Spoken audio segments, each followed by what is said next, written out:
نحمد ونصلي على رسوله الكريم اما بعد فاعوذ بالله من الشیطان الرجیم بسم اللہ الرحمن الرحیم سامعین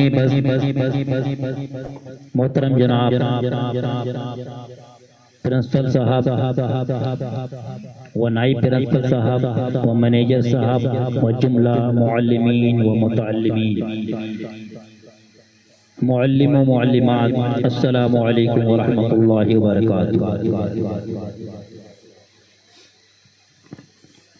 آج ہم سب یہاں پر ریپبلک ڈے یعنی یوم جمہوریہ 26 جنوری کے موقع پر جمع ہوئے ہیں۔ آج ہی کے دن ہمارا سنویدھان بن کر ہندوستان کے اوپر لاگو کیا گیا تھا۔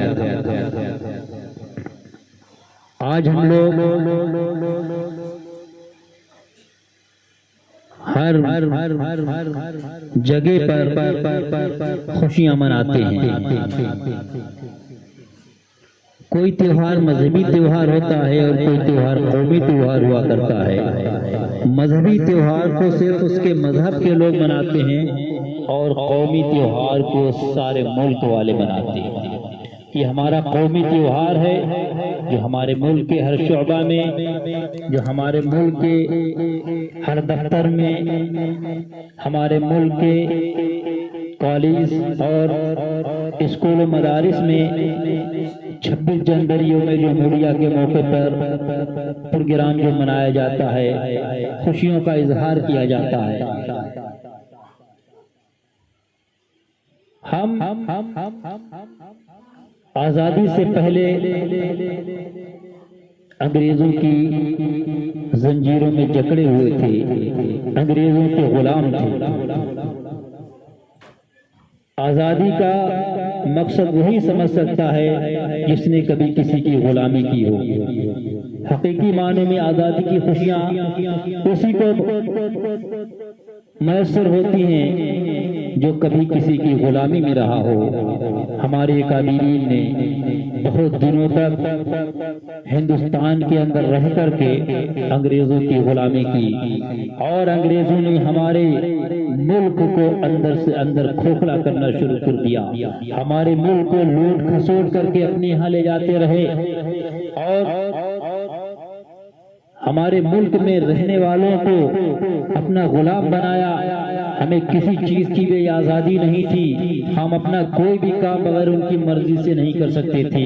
مگر جب اتنی مصیبتیں اور پریشانیاں ہمارے اکابرین نے جھیلی، ہمارے ملک کے باشندوں نے اتنی پریشانیاں جھیلی، تو ان کے اندر آزادی کا جذبہ پیدا ہوا اور انہوں نے سوچ لیا کہ ہم اپنے ملک کو آزاد کرا کے دم لیں گے، اور ملک کو آزاد کرانے کے لیے ٹھان لی۔ پھر ہلکے ہلکے ملک کی بغاوت شروع کر دی، انگریزوں کی بغاوت کی، اور آخر کار ایک وہ دن آ گیا کہ ہمارے ملک کو آزادی مل گئی۔ 15 اگست 1947 کو ہمارے ملک کو آزاد کر دیا گیا۔ ہمارے ملک کے آزاد کرنے میں ہمارے اکابرین نے بہت بڑی بڑی قربانیاں دی ہیں۔ ہم اپنے اس ہمارے ملک کو ہندوستان کو ہمارے اکابرین نے اپنے خون سے سینچا ہے۔ سینکڑوں نہیں بلکہ ہزاروں مسلمانوں نے اپنی گردنوں کو کٹا کر کے اپنے ملک کو آزاد کروایا۔ ملک کو آزاد کرانے میں سبھی مذاہب کے لوگ ایک جٹ ہو کر کے انگریزوں سے مقابلہ کیا۔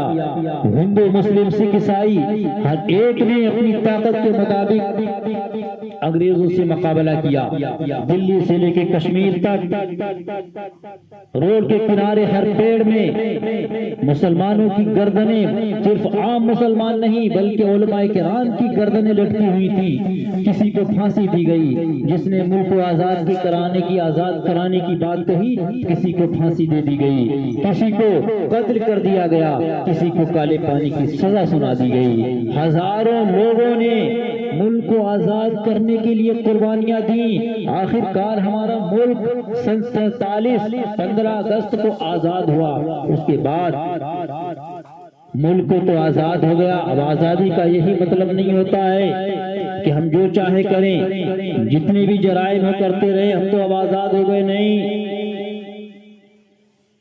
اب ہمیں زندگی گزارنے کے لیے، ہمیں ملک میں رہنے کے لیے قانون کی ضرورت تھی، ایک نظام کی ضرورت تھی، ملک کو کس طریقے سے چلایا جائے۔ تو ملک کو آئین بنانے کے لیے ایک کمیٹی تشکیل دی گئی، جس میں تقریباً 389 افراد کمیٹی تشکیل دی گئی، اور ڈاکٹر بھیم راؤ امبیڈکر کی صدارت میں یہ کمیٹی ملک کے قوانین کو لکھنا شروع کیے اور لکھتی رہی، یہاں تک کہ تقریباً 2 سال 11 مہینہ اور 18 دن میں اس ملک کا سمویدھان بن کر کے تیار ہو گیا، اور 26 جنوری 1950 کو اس سمویدھان کو ہمارے ملک میں نافذ کیا گیا۔ اب ہر ملک کے رہنے والے کو اسی سمویدھان کے مطابق اپنی زندگی کو گزارنا ہے۔ اگر ہم اپنے سمویدھان کو ہاتھ میں لیں گے تو ہمارا ملک برباد ہو جائے گا، ہم اپنے سمویدھان کو ہاتھ میں لے کر کے کوئی کام کریں گے تو ہم قانون کے دائرے میں، قانون کے دائرے سے پکڑے جائیں گے۔ ہمیں چاہیے کہ ہم جو بھی کام کریں وہ قانون کے دائرے میں رہ کے کریں، سمویدھان کے دائرے میں رہ کے کریں، اپنے آئین کے مطابق کریں۔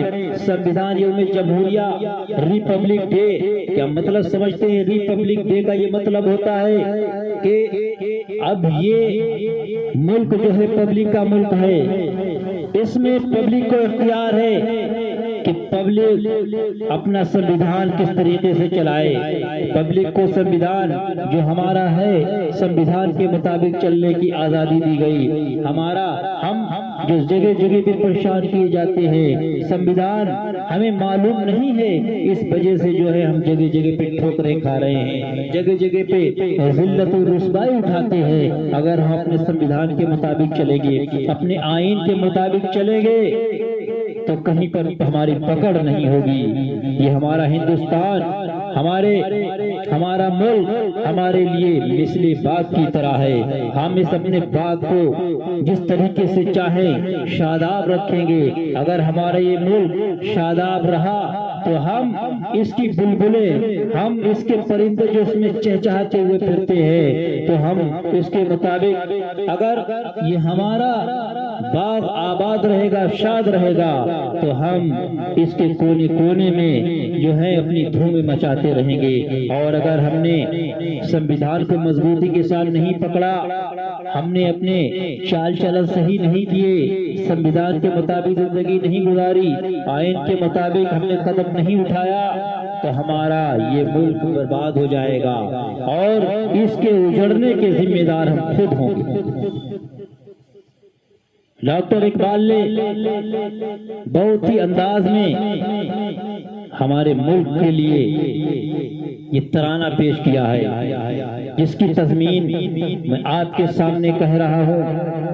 لگتا ہے مثل جنت یہ آشیاں ہمارا، اپنے وطن کا ذرہ ہے ہر جاں ہمارا، خلد بری ہمارا، باغ جنا ہمارا، اور سارے جہاں سے اچھا ہندوستاں ہمارا، ہم بلبلے ہیں اس کی یہ گلستاں ہمارا۔ جائز ہمیں نہیں ہے اپنوں کو غیر رکھنا، رہنا ہے کام سب کو الفت سے سیر رکھنا، خود بھی رہے سلامت سب کو بخیر رکھنا، ہندی ہے ہم وطن ہے ہندوستاں ہمارا، سارے جہاں سے اچھا ہندوستاں ہمارا۔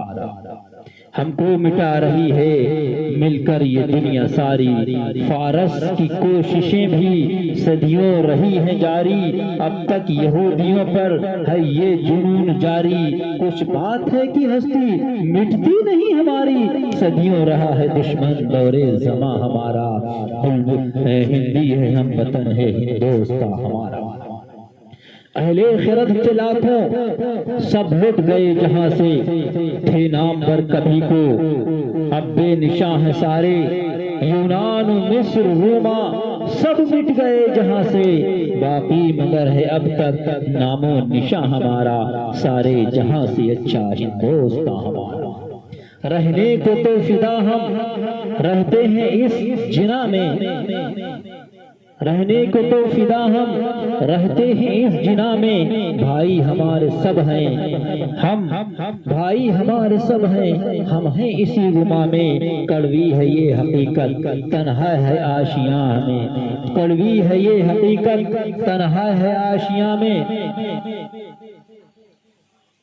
اقبال کوئی محرم اپنا نہیں جہاں میں، معلوم کیا کسی کو درد نیا ہمارا، ہندی ہے ہم وطن ہے ہندوستاں ہمارا، سارے جہاں سے اچھا ہندوستاں ہمارا۔ مذہب نہیں سکھاتا آپس میں بیر رکھنا، مذہب نہیں سکھاتا آپس میں بیر رکھنا، ہندی ہے ہم وطن ہے ہندوستاں ہمارا، سارے جہاں سے اچھا ہندوستاں ہمارا۔ اللہ تعالیٰ سے دعا ہے اللہ تعالیٰ ہمیں سب کو نیک ہدایت عطا فرمائے، اور اللہ تعالیٰ ہماری اس ملک کو ہمیشہ ہمیشہ ہمیشہ شاداب رکھے، اور ہمیں اپنے ملک کے قوانین کی، ملک کے آئین کی حفاظت کرنے کی توفیق عطا فرمائے، اور ان کو جاننے کی، ان کو پڑھنے کے اوپر عمل کرنے کی توفیق عطا فرمائے۔ السلام علیکم ورحمۃ اللہ وبرکاتہ۔